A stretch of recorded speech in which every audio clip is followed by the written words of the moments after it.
You can probably hear the rain. It's funny how some years we get really nice dry, cold but dry spells, and then other years we get more torrential rain, and it makes it pretty difficult for the manure delivery. And guess what? Today is a manure delivery day. I've just brought the trailer over and I got to venture out into the pouring rain, but needs must. I'm never going to turn it down, as I've said many times. So I'm going to spare you all the rain-ridden movement of manure. I'll show you what's done when I've finished. If it's not pouring with rain, we might meet again in here. For you, in a nanosecond. For me, probably 3/4 of an hour. Maybe 20 minutes if I really go for it. See how I feel. Done. I reckon maybe 40 minutes. It was pretty wet. Not as wet as last time, but the rain's sort of moderate at the moment, so I'll just show you how we've got on. There's been a bit of a development. So there we go. You can see, I think, that the piles of compost are ramping up, and it sort of reminded me that last year I filled up quite quickly. This is the third load this year, and then I put it into the middle of the compost area, which was huge down there at the bottom of the allotment, but I don't have that anymore. So I've dragged these two up, which I needed to clear from that area anyway, but I'm thinking that these will take probably a delivery as a temporary measure. I'm sure that the next delivery will just top those off and then they'll become full, and then I can use those two. But there's more of that challenge to come, so I need to get my thinking cap on and think what I'm going to do. I am just having a kernel of an idea of having a row of compost bins down this bit of space, because I haven't determined precisely with the allotment organisers where my plot ends. So I don't know, that would be a good barrier to the allotment, but it'd be quite a lot of work, and I would want to find something that is permanent like this, not something that rots away over time. Right, well, that's it from today. I don't think I've got the energy to do anything else. I know I said I'd get the onions sown, and I will. I don't think it's desperate. It's not actually essential to get them sown very first thing in January. I think anything up to the end of the January for me is absolutely perfect. So I think I'll end here and come back when I've got a bit more energy.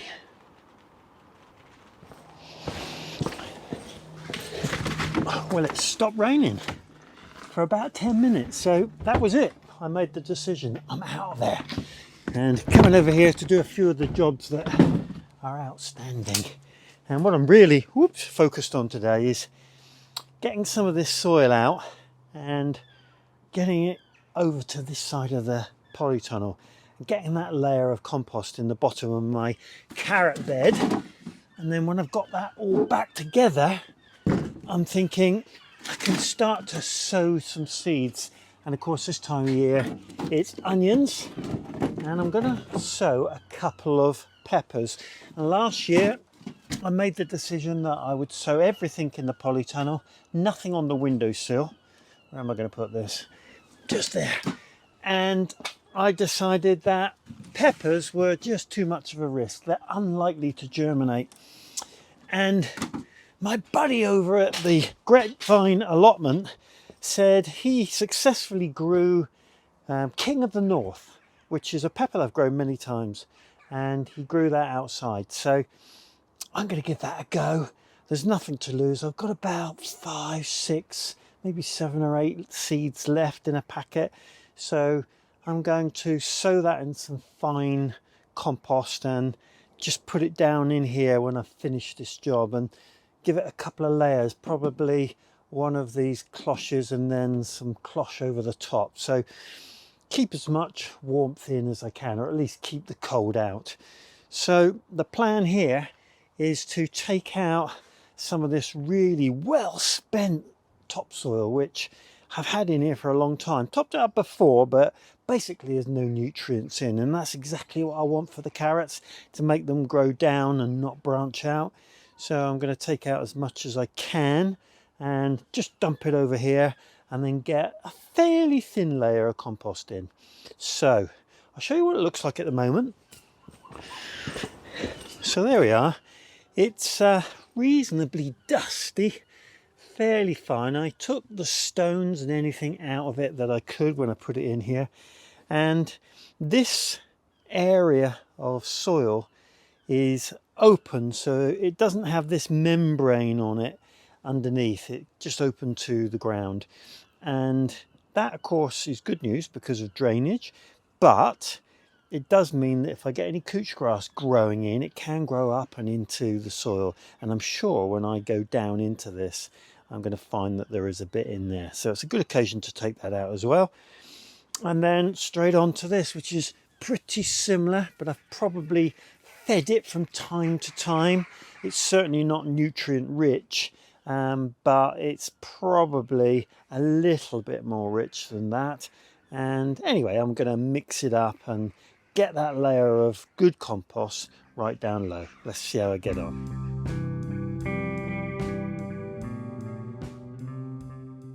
Well, I've got to say that was quite surprising. There is just so much soil. You look in there and think, well, that's not a huge amount, but I could probably keep going for another 10-15 minutes. The reality is, by the time I've put that back, what I've got in the barrow and some more from this bed, I think I'm going to be high enough. So that's what we're looking at, and I'm going to get that just a little bit flatter and then put that layer of compost on top. And I did predict some couch grass, and you can see that's what I've been throwing out as I've gone along. I'm pretty happy that it's clear of couch grass as far as I can tell now. And this is the bucket that I've, well, stolen really from my row of potatoes, but it was easy to grab. So I'm going to put that in. I think I probably need maybe one or two more, but that's going to be my next layer. So flatten and add the compost next.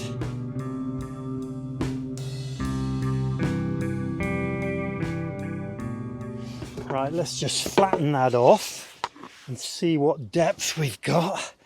It's definitely considerably deeper than it was before, which is a good thing. That was the intention.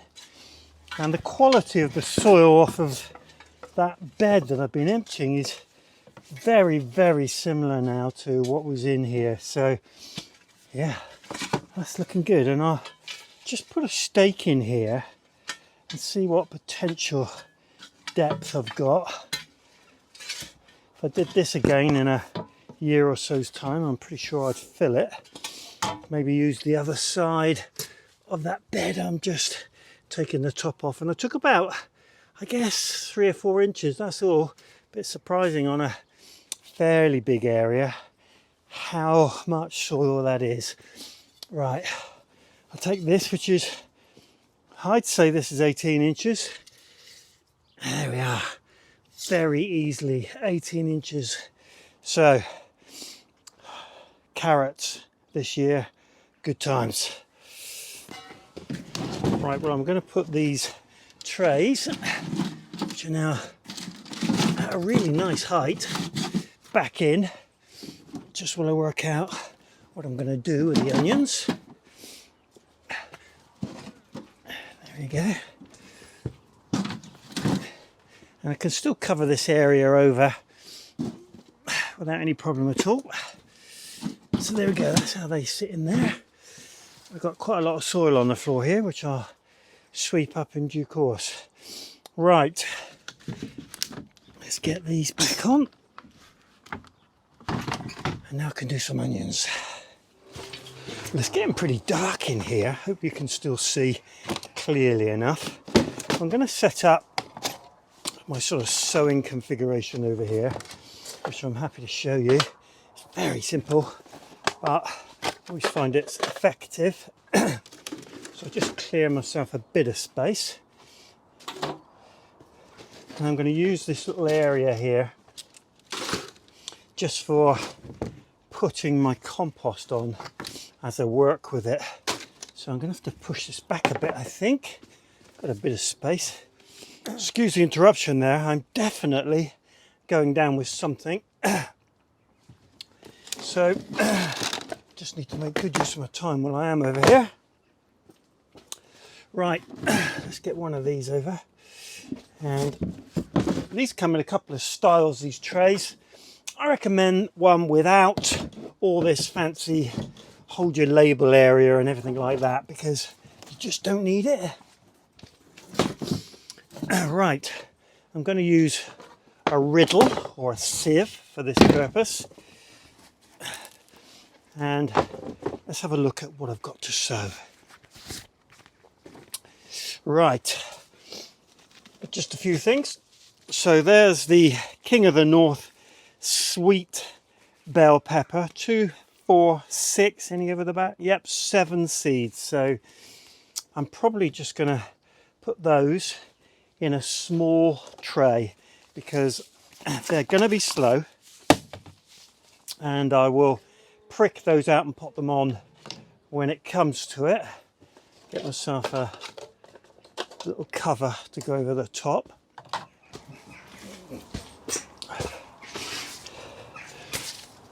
Right, so these are the onions that I'm going to grow this season, or at least a few of each, I think is probably where I am. Yellow Rynsburger, long keeping onion.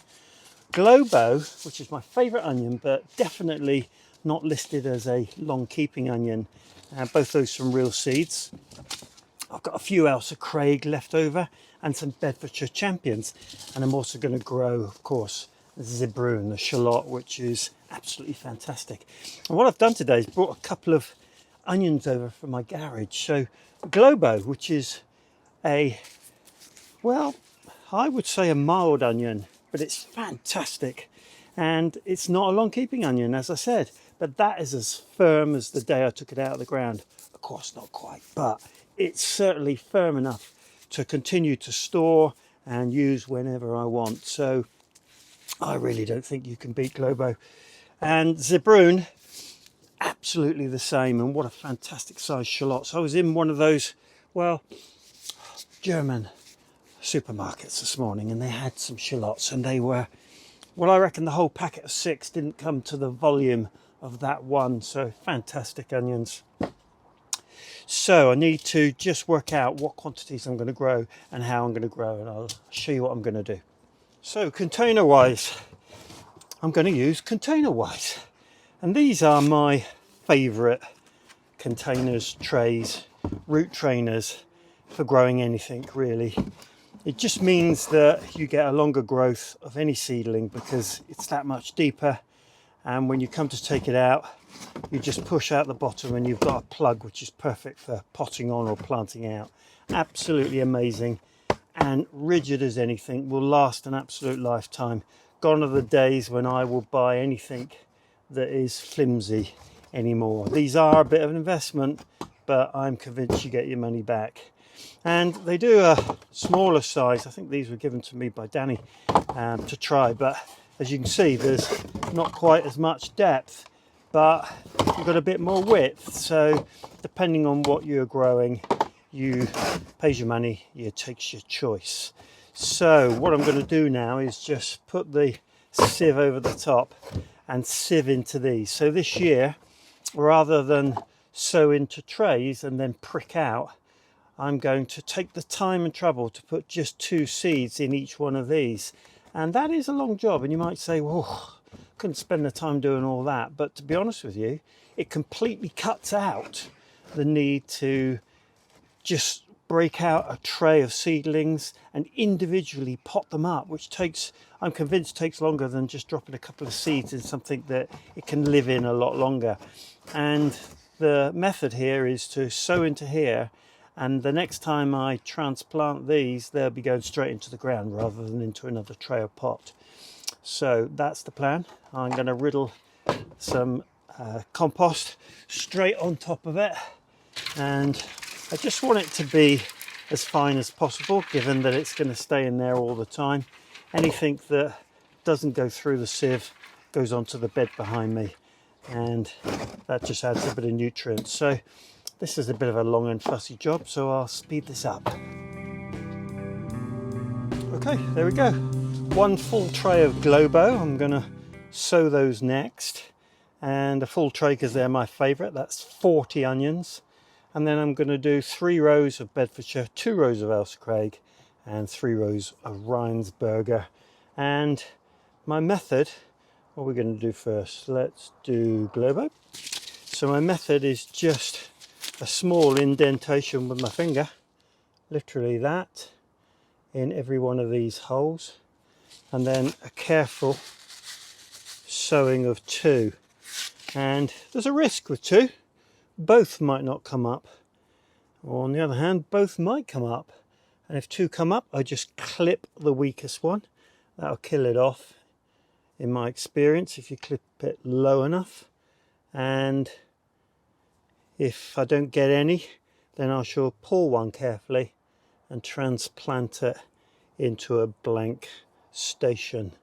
And that's it, no broadcast sowing this year. And then I'll just cover it over like so, and work my way through the other nearly 80 onions. Bit of twig there. Okay, let's go.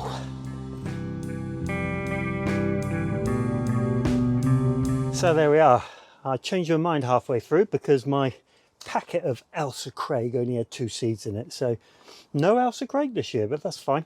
So I've got a tray of Globo, I've got 3 rows of Rheinsberger, 2 rows of Bedfordshire Champion, and 3 rows of Zebrune. And I think if they all come through, which I anticipate they will, that will be 80 onions, which is plenty for our needs.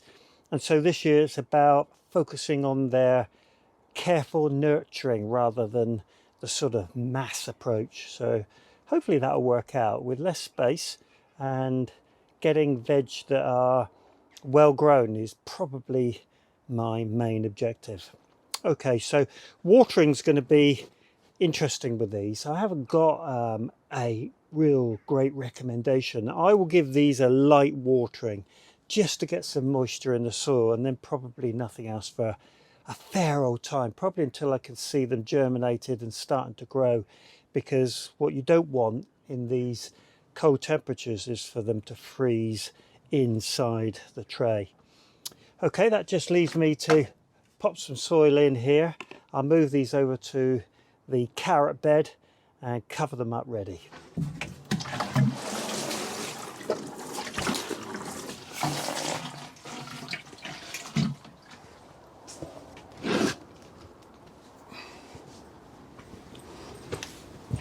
So there we are, into the middle of those trays.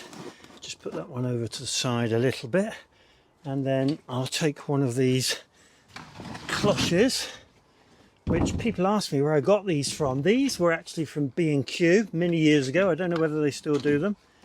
I'll tell you what, yeah, that's going to be fine for the onions. And if I want to, I can cover those a bit more. We'll see how they go. The weather's not too bad at the moment, but if it gets really cold, I might come and put something over the top. Right. Okay, so this should be fairly straightforward. I'll scoop up what's left of this sieved compost, give it a tap down with pepper. I tend not to use vermiculite or anything else. It's good stuff, and it certainly helps with the drainage, but if you don't have a problem with growing without it, then why spend the money has always been my sort of philosophy. Right, give my hands a wipe, and then we'll get some King of the North sweet bell pepper underway for the first time, grown straight outside, and see if I can get any success. I know I've got 7 in here, that's 6. There's one straight at the bottom. There he is. So 7 seeds. 1, 2, 3, 4, 5, 6, 7, and they've got plenty of room around them. I'm going to give them a little push in, about a centimetre. Not that I've got any exact science. One's come with my finger there, so he's going to move back. And then a little sprinkling on top just to cover them up. Don't want any lumps on top of them because it'll just inhibit their growth. And then we'll put one of those on top and close it up. I'm not going to add any moisture to this at all. And I'm going to pop it next to those onions, so that'll be a double cover. I wanted to show you a couple of things out here as it's not raining at the moment. First of all, let's have a look at the rhubarb, which is starting to sprout. Look at that. Here we are, very early January. I can see 2, 4, 6, 8, 10, 11 buds on there, which is amazing. And this variety as well, there's at least 2 or 3 on there. And then these, which are a completely different variety, absolutely nothing on them at the moment, which is fine. Let's go and have a look at the compost, because this has been topped up in the last few days, and I think I've got the thermometer. There we are. So the thermometer is showing 30 degrees centigrade, 82, 83 Fahrenheit. So that has warmed up a good 10 degrees since I topped it off, which is amazing. Well, that's me done for today. The rain's kept off. More rain in the forecast for the next few days, so that's the way it is. Okay, well, I hope you've enjoyed today's video, and if you did, why not like and subscribe? And if you'd like my updates every Wednesday and every Sunday at 8 PM. Diolch yn fawr.